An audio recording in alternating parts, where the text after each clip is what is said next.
This is a great subject to draw because it brings in 3 of the 4 most popular topics of my channel. The first popular topic that it brings in is simply drawing a tree. Here we have a lovely large tree. It's a fairly detailed drawing needed for the scale and for the time that it's going to take to draw it. I'm allowing an hour to draw this tree, and in real time it took just under that, maybe 55 minutes. It's a camphor laurel tree, so it's not a native Australian tree. It's an English tree as far as I know. But they grow enormously large and they have very thick canopies of leaves compared to the native Australian trees. So this shows quite well my technique for drawing a tree. And one of the first points about it is start with the tree canopy and don't draw it with a hard outline. Draw it with a series of dots or dots and dashes or some sort of ragged in and out undulating line. And seek to establish the characteristic shapes of the bunches of leaves that form into smaller groups within the canopy. And different trees, their leaves hang in different ways, so try and capture that. And we want to be really loose with our silhouette at this stage because we don't really know how we're going to draw it, and we haven't worked out, we haven't warmed up, if you like, our technique for representing the leaves properly yet. And so we want to kind of refine in some of the less obvious parts of the tree how we're going to be representing that. So we start from the top, we go down, and we do that with the branches as well. We start the branches at the top of the tree and we work down to the trunk, and it's far easier to get the proportions correct this way. When we start from the ground and work up, it's easy to end up with branches that are simply too thick for the amount of canopy that we have left to dissipate them within, and so it just looks out of proportion. So having done that, we get to the second topic that we're going to see also demonstrated in this drawing that's very popular on my channel, and that's drawing the effect of the detail, not the detail. Now, we know that trees are often very difficult. This was 10 minutes in now. We know that drawing trees can be very difficult, and I think the main problem is that we understand trees too well. We all see them all the time, and we know they're made up of incredible complexity. There are lots and lots, there's innumerable leaves, and there's twigs, and everything branches and goes off in all directions. And it can be quite overwhelming when we see this detail in our subject to know how to draw it, to know where we're going to go with it. And particularly when we have a pen and we draw a line with this pen, there's so many, if you like, edges to all the parts of a tree.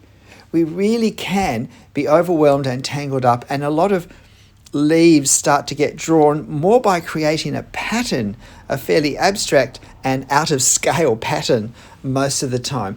Because one of the issues we have if we're drawing a very large tree is we want the feeling to come across that it is a large tree, and yet we can't draw thousands, hundreds of thousands of tiny leaves. So the size of our mark, the scale of our marks, the way they relate to each other are all very important, and this makes trees very difficult.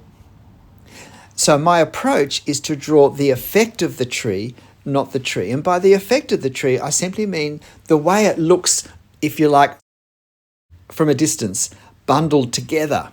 So instead of thinking of leaves, we refuse to even think about leaves or see them. We're seeing the tree in terms of undulating form. We're seeing it as a series of curves that go in and out, or as a series of separate rounded, lumpy, oval and roundish shapes, kind of all stuck together with branches connecting them. Whichever way makes sense to think for ourselves is a good way to think of them. So we're thinking of just the form. If this was in fact a sculpture in its most simplified form, And yet we know that the surface is very rough, if you like. There's a textured surface that catches the light as well, because it's not a smooth surface. It's made up of lots and lots and lots of little leaves that do create pockets of shadow, larger in some places than others. In some places the shadows are dots, in other places the shadows can go quite deep. I'm now 20 minutes into my drawing, or a third of the time that I allowed. And you can see as well that I'm working over the whole tree. I'm not trying to finish one part, because really how I'm going to understand my line work and therefore choose to create my line work is always in relation to the line work I've already done. And so I don't want to go too dark too quickly in one area, because that may not suit the overall pattern of light and dark.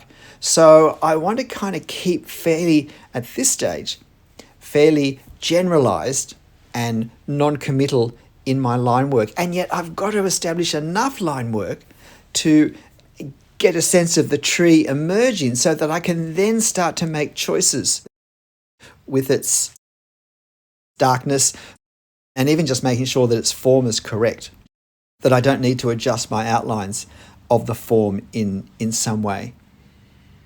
And with the tree, there are parts where I need to put branches and I need to reserve paper where I want the white to show through.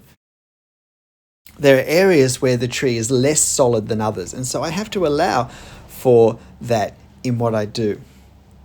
But I'm creating the effect. It's as if we look at this tree through squinting, blurred eyes and just see it without the sharpness of the detail. And that's what I need to do. And I'm going to be able to draw the effect of this detail by drawing it through the light and the shade and shadow that hits it.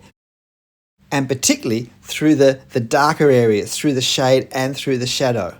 I'm going to reveal the outline by the shadow behind it. And I create the shadow by my third hot topic in this video, and that's hatching, cross-hatching. Look, I do have a playlist on drawing the effect of detail that lets you see it, because we don't just do it with leaves.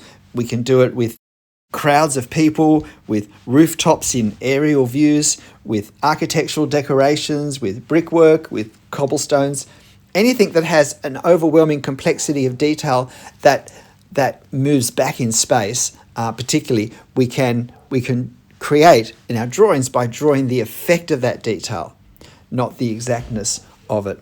So you might like to check that playlist if you're interested. But hatching, cross-hatching, where the hatch lines cross over each other, is also a really popular topic and causes a lot of confusion. We've now hit the halfway mark in terms of the time I spent drawing. So you can see that although a lot of the drawing is done, I'm only halfway through it, or only just over halfway through the time I spend. So there is a lot of time spent refining my line work now. And this is why I don't want to go out too hard and fast in just one part too quickly, because I want to make adjustments over the whole drawing. There are some parts that I won't touch again, because I want them to be, if you like, very lightly touched by the pen and by marks. Other areas I want to develop darker and darker and darker, and I will keep coming over with more hatching. So hatching are these small, well, not necessarily small, but hatching are these short lines that are close to each other. Well, they can be long lines. They're just lines close to each other, very close to each other, to create a sense of, if you like, colour, or more commonly, value, from a light grey scale to black. And depending how many lines we put, how close together they are, and how angled they are over each other, we can produce very light greyish effects, or make areas black with these lines. And so these help us to define the form. But one of the problems we often have with them is, what direction do we do our lines? And the approach I like to use is that I let the form that the hatch lines are going on top of suggest the direction that they follow. So in architecture, they are often straight in my drawings, or close to being straight, because the walls are straight. If it's a dome, then they're going to be curved in some way to reflect the dome. If you look at the branches and trunks of this tree, particularly the trunk, you'll see I do hatch lines that go across the trunk or the branches that suggest the roundedness of those branches. For the leaves, I'm thinking of these generalized clumps, these lumpy bunches of form. And I'm using the hatch lines to come around down the side and come in underneath them. And in some way, I'm trying to, without making them look too much like solid objects, I'm trying to create that sense of roundedness of form that these leaves as a whole now come towards us, and now they move away from us, going back underneath. And they also become darker, and therefore I have more hatch lines as they curve underneath away from me. And so I'm creating the effect of the curvature through creating the lights and darks using these hatch lines very close together. Generally, my hatch lines are fairly vertical across the canopy, more so than horizontal. The only really horizontal lines I do, besides the actual branches that go horizontally, are the hatching on the tree trunk down the bottom. But while I have a bias towards the vertical, the lines do lean to the left and to the right, depending on the curvature of the form of the tree that I'm drawing.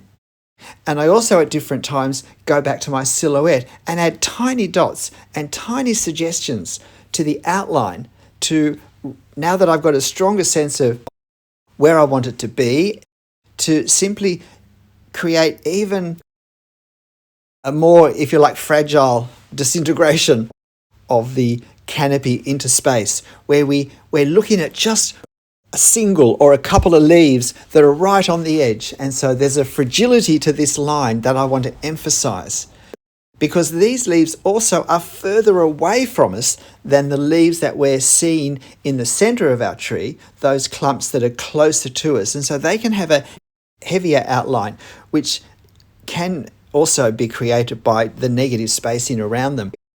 But the leaves on the very top of the canopy, the edges that are furthest away from us, we're just looking at a very thin width of tree at this point. So we want a really nice and light touch there. And that then helps to create the sense of depth, which I guess is a fifth topic that we're not particularly looking at in this video. And I also want, with my line work, want to get a sense of the curvature of the ground, that we have two slopes coming down in towards each other from each side of our scene, and the tree in the center of them. And now I really am doing, just totally looking at my reference and thinking, are my lights and darks, I'm squinting at my reference, squinting at my picture, thinking, are the lights and darks in the right place? I'm not now worried about particular detail, but it's the overall effect of lights and darks. Do I need to make adjustments? Make some darks darker still? And there was a surprising number, even at this stage, that I felt I needed to make, and just to strengthen some ambiguous sections where I felt it wasn't quite so clear what was happening with the canopy in that place. So this tree is a great demonstration of how I draw my trees. It's also a great demonstration of drawing the effect of detail, and it's also a great demonstration of using hatching. I recently did a video on drawing trees in 3 easy steps, and this was the tree that I drew to demonstrate the 3 steps.